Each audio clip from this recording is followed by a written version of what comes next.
परमाराध्य सद्गुरु महाराज के प्रवचन का पाठ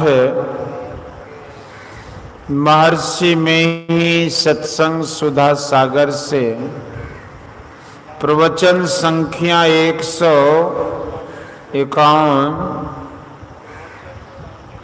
कर्म धर्म से छूटने का उपाय।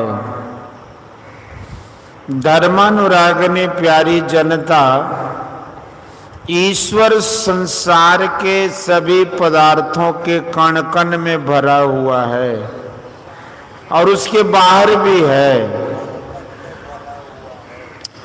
वह इतना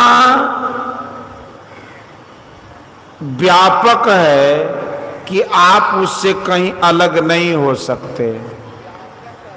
ऐसा इसलिए दृढ़ता के साथ कहा जाता है कि एक अनादि अनंत तत्व की स्थिति अवश्य है। सबको शांति और शांत मानने से बुद्धि को संतोष नहीं होता। सब संतों, सब शांतों के परे क्या है? अगर पूछो कि सब शांतों के परे का प्रश्न क्यों? इसलिए कि सब शांत शांत मिलकर अनंत कभी नहीं होगा। इसलिए सब साधि शांत के परे क्या है, यह प्रश्न होगा ही। साधि शांत के परे अनादि अनंत कहे बिना संतोष नहीं। अनादि अनंत तत्व को ही संतों ने ईश्वर कहा है। इसी का वर्णन वेद, उपनिषद और संतवाणी में है। गुरु नानक देव जी कहते हैं कि अलख अपार अगम अगोचरी नातिसु काल न कर्मा। वह अपार कहते हैं, वह परम तत्व है, पदार्थ स्वरूप है, परमार्थ स्वरूप है। गोस्वामी तुलसीदास जी कहते हैं कि राम ब्रह्म परमार्थ रूपा, अविगत अलख अनादि अनूपा, सकल विकार रहित गत भेदा, कही नित नेत निरूपहि वेदा। है सब में सब ही ते न्यारा, जीव जंतु जल थल सब ही में, शब्द व्यापत बोलन हारा, सबके निकट दूर सब ही ते, जिन जैसा मन किन्न विचारा। संत कबीर साहब। अर्थात परमात्मा सब में होकर इतना ही है ऐसा नहीं, उससे बाहर भी है। सब लोग एक ही बात कहते हैं, बुद्धि के विचार से भी ठीक ही है। गुरु महाराज कहते थे कि गुरु वाक्य हो, सदग्रंथ वचन हो और विचार का मेल हो तो उस पर पूरा विश्वास कर लो। परमात्मा को अनंत अनादि मानने के लिए संतों की वाणियां आज्ञा देती है। समझने पर मालूम भी होता है कि ठीक है। यदि सब शांत ही शांत हो तो सब शांतों को मिलाकर अनंत नहीं हो सकता। अनंत तत्व से अधिक व्यापक और कुछ हो, कहना बालक जैसे कहना है। सबसे विशेष व्यापक ईश्वर व परमात्मा ही है और एक ही एक है। व्यापकता में क्या गुण होता है? देखो, एक शेर बर्फ जितनी दूर में व्यापक होगा, उसका पानी बना लेने पर वह उससे अधिक व्यापक होगा। और फिर उस पानी का वाष्प बना लिया जाए तो वह और भी विशेष उससे व्यापक होगा। अर्थ यह हुआ कि सूक्ष्मता में व्यापकता अधिक होती है। जो सबसे अधिक व्यापक होता है वह सबसे अधिक सूक्ष्म भी होता है। बुद्धिमान को इसके मानने में कोई कसर नहीं होनी चाहिए। जो सबसे विशेष सूक्ष्म है उसको स्थूल यंत्र से कैसे ग्रहण कर सकते हैं? जैसे छोटी घड़ी के महीन कल पुर्जों को पकड़ने के लिए बड़ी घड़ी के कल पुर्जों को पकड़ने वाला यंत्र सदा अयोग्य रहता है। परमात्मा सबसे अधिक व्यापक है, इसलिए सबसे अधिक सूक्ष्म है। हमारी सभी इंद्रियां स्थूल ही स्थूल हैं। स्थूल यंत्र से सूक्ष्म तत्व का ग्रहण होना असंभव है। मन, बुद्धि, चित्त और अहंकार भी परमात्मा के सम्मुख अत्यंत स्थूल है। इसलिए राम स्वरूप तुम्हार वचन अगोचर बुद्धि पर अभिगत अकथ अपार नेत नेत नित निगम का। बुद्धि पर कहो चाहे अगम एक ही बात है। परमात्मा ऐसा है कि वह बाहर व अंदर की किसी भी इंद्रिय से ग्रहण होने योग्य नहीं है। तब किससे ग्रहण होने योग्य है? शरीर इंद्रियों के अतिरिक्त आप स्वयं उनमें रहते हैं, इसी से ग्रहण होने योग्य। जैसे दूध के मथे जाने पर मक्खन अलग हो जाता है, उसी तरह ध्यान के मंथन से चेतन आत्मा शरीर और इंद्रियों से अलग हो जाती है। जैसे कोई पूछे कि रूप क्या है, तो जो आंख से ग्रहण हो, शब्द क्या है तो जो कान से ग्रहण हो, ईश्वर क्या है जो तुम अपने से ग्रहण कर सको। नौकर चाकर का साथ लेकर नहीं, हाथ पैर आदि नौकर चाकर हैं, किसी आवरण में रहकर उसको प्राप्त नहीं कर सकते। इन सब से अपने को छुड़ा लो, फिर परमात्मा तुम्हारी पहचान से बाहर नहीं रह सकेंगे। जिसको आप स्वयं ग्रहण कर सको वह है परमात्मा। जिस काम को करते करते ईश्वर की प्राप्ति होती है वही काम ईश्वर की भक्ति है। यह कैसे होगी? कबीर साहब ने कहा कि संतो भक्ति सतो गुर आनी। यह अपरा भक्ति नहीं है, परा भक्ति है। यह भक्ति ऐसी नहीं है कि ईश्वर को यहां बुलाओ। यह भक्ति वह है कि चलो ईश्वर के पास। दो तरह के ख्याल होते हैं। पहला कहते हैं कि ईश्वर को नहीं बुलावेंगे, ठीक है, बहुतों को दर्शन भी हुए। पहला कहते हैं कि ईश्वर को यहीं बुलावेंगे, ठीक है, बहुतों को दर्शन भी है, लेकिन यह इंद्रियों के ज्ञान में हुआ।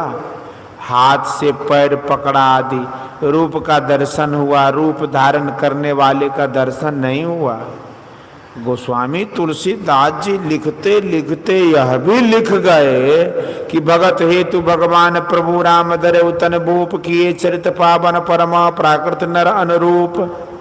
यथायने कन वेश धरे नृत्य करे नट कोई, सोई सोई भाव दिखावई आपुन होई न सोई।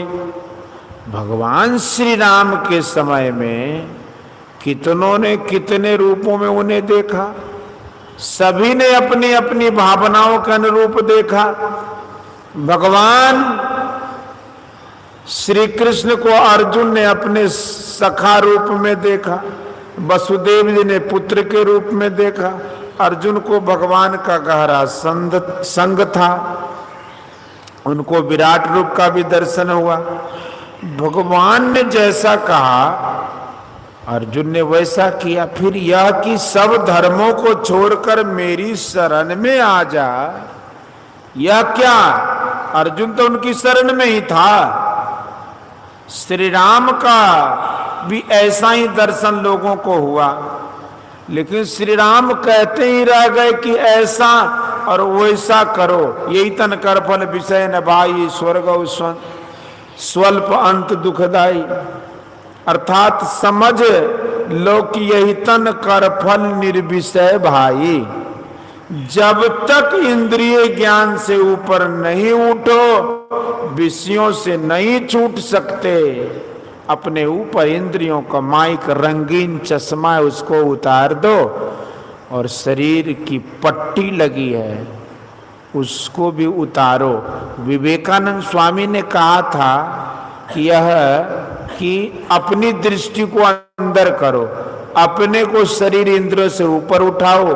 ब्रह्मानंद स्वामी ने कहा है कि जिमे दूध के मथन से निकसत है घी जतन से, तिमी ध्यान के लगन से पर ब्रह्म ले निहारा। यह बड़ा उत्तम शब्द है।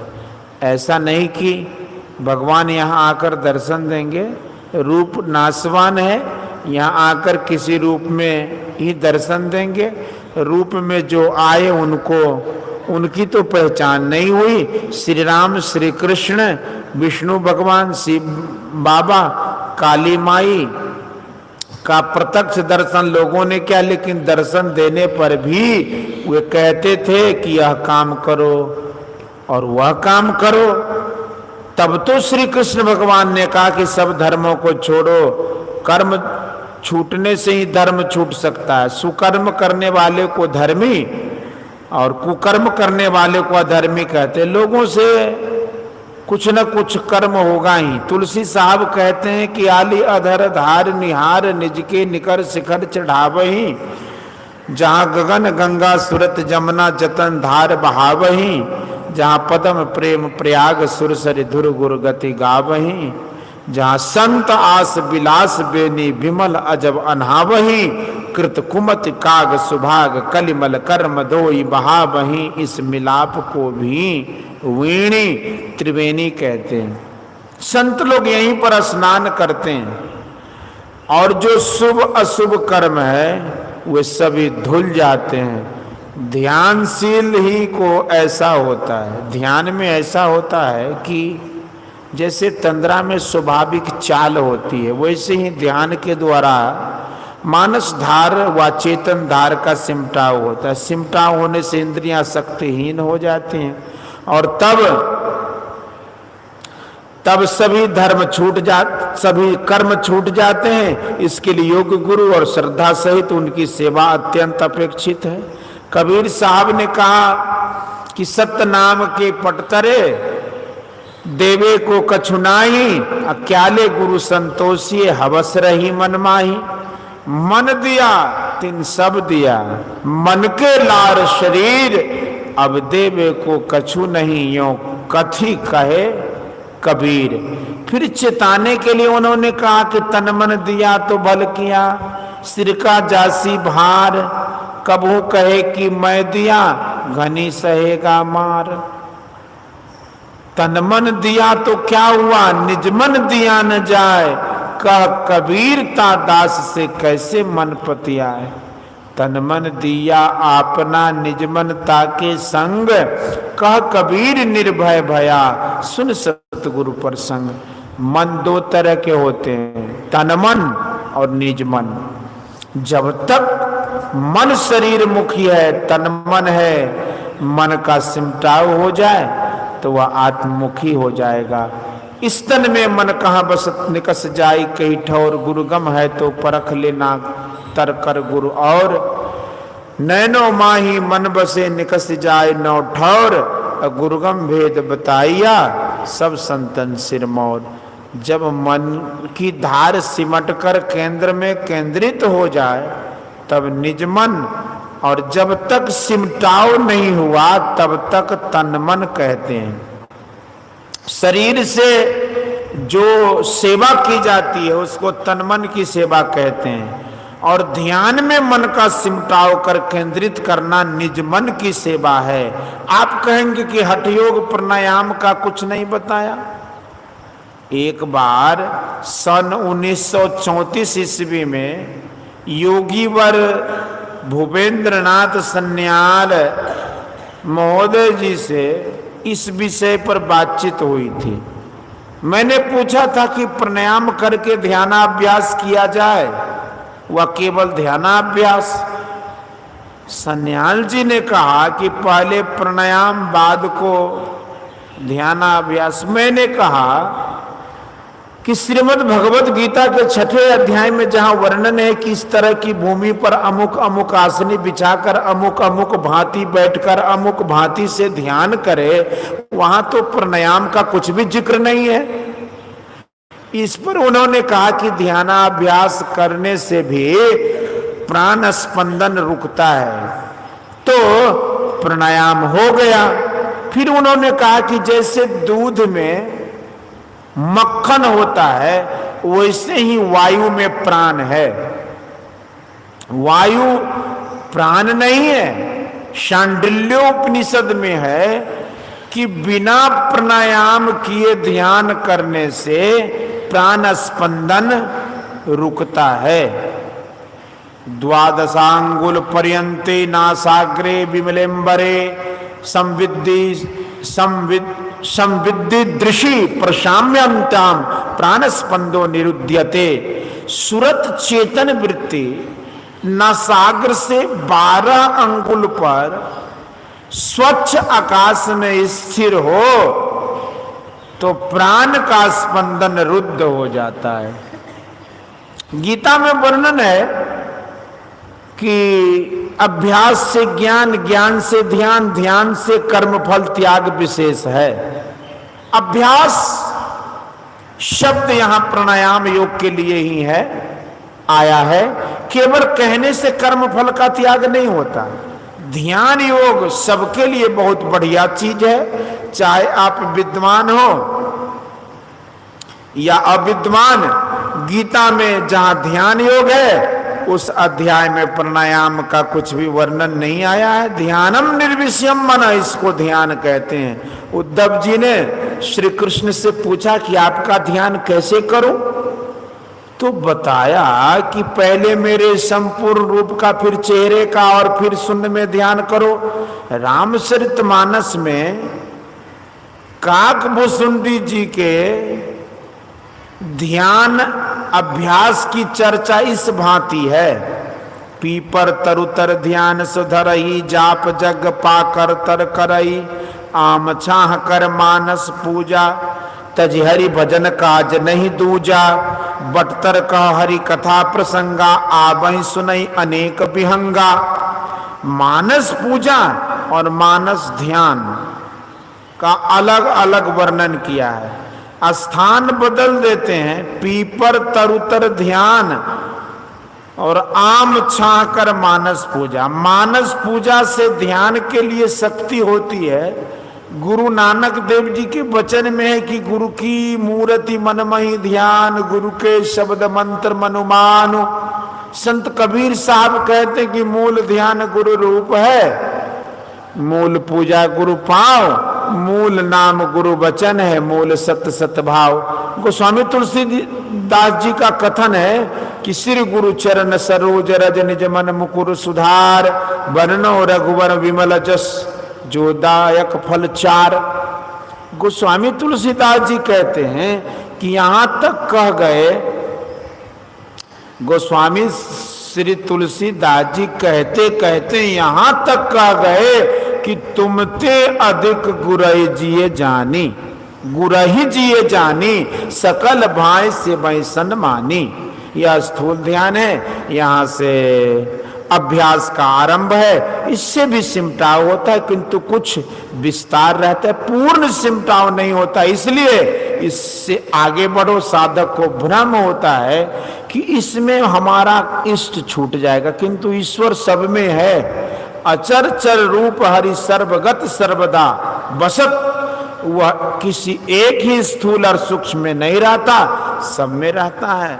आप कई पोशाक पहनते हैं तो क्या आप बदल जाते हैं, दूसरे हो जाते हैं? उसी तरह इष्ट का स्थूल रूप छूटा पर उसका सूक्ष्म रूप तो रहेगा ही। फिर यहां से भी आगे बढ़ने से संतों ने कहा कि सूक्ष्म रूप क्या है? कविं पुराणा मनुषा सितारा अनुर्नियाम समनस्मृध्य सर्वस्य धातारम अचिंत रूपामादित्य वर्णम तमस परस्थात। इसी अनुरूप को परम बिंदु कहा है। बीजाक्षरम परम बिंदु नादम तस्यो परिस्थितम। ध्यानम बिंदु उपनिषद परिभाषा के अनुकूल बिंदु वह है जिसका स्थान है, परिमाण नहीं। इसको मन से नहीं बना सकते। देखने के कौशल से देखो। श्री राम कृष्ण परमहंस देव जी काली के साथ ऐसा संबंध था को श्री राम कृष्ण परमहंस देव जी को काली के साथ ऐसा संबंध था जैसा कि माता के साथ पुत्र का। एक बार दक्षिणेश्वर में तोतापुरी नाम के एक सन्यासी आए। उन्होंने श्री रामकृष्ण परमहंस जी से कहा कि तुम मुझसे दीक्षा ले लो। परमहंस जी ने कहा कि जब तक माता जी अर्थात काली माई आज्ञा नहीं देंगी मैं दीक्षा नहीं ले सकता। फिर वे माता जी काली माता के पास आए और लौटकर तोतापुरी जी के पास जाकर बोले कि मुझे दीक्षा दीजिए। श्री माँ की आज्ञा हो गई। तोतापुरी जी ने उसको ध्यान की क्रिया, दृष्टि योग की क्रिया बतलाई। जब वे ध्यान करने लगते तो काली जी की मूर्ति उनके सम्मुख आ जाती। परमहंस जी ने कहा कि बहुत चेष्टा करने पर भी ध्यान नहीं हो पाता है। माँ की मूर्ति सामने आ जाती है। तोतापुरी जी वहीं बरामदे पर टहल रहे थे। उन्होंने कहा कि नहीं होगा, जरूर होगा। टहलते उनकी दृष्टि एक कांच के एक टुकड़े पर पड़ी। उन्होंने उक्त शीशे के टुकड़े को उठा लिया और परमहंस जी के भ्रुवोर मध्य में बिंद कर कहा कि यहाँ ध्यान करो। ऐसा करते ही परमहंस जी का ध्यान ठीक ठीक जम गया। रूप के बदलने से रूप का धारण करने वाला नहीं बदलता। जो इस ज्ञान में नहीं रंगा है उसको सांप्रदायिक खेच होती है। आपको जिसमें श्रद्धा हो उसका ध्यान कीजिए। कोई राम का, कोई कृष्ण का, कोई शिव का, कोई अल्लाह का, और कोई अलिफ को बनाकर ध्यान करते हैं। पहले जप करो फिर ध्यान करो। जब कोई चित्त वृत्ति का निरोध प्राणायाम द्वारा करते हैं और कोई मन को एक ओर करने का काम केवल ध्यान द्वारा करते हैं तो ध्यान योग से साधना करने में कोई आपदा नहीं। हाँ, मस्तिष्क पर कुछ अवश्य जोर पड़ता है। फेफड़े को कोई हानि नहीं होती। निज मन द्वारा भजन होता है और निज मन से के ही स्थान से ईश्वर की ओर मार्ग पकड़ा जाता है। बोलिए श्री सद्गुरु महाराज की जय। यह प्रवचन मौन महाधिवेशन सिकलीगढ़ धरारा पूर्णिया में दिनांक 6/3/1960 ईस्वी को अपराह्न कालीन सत्संग में हुआ था।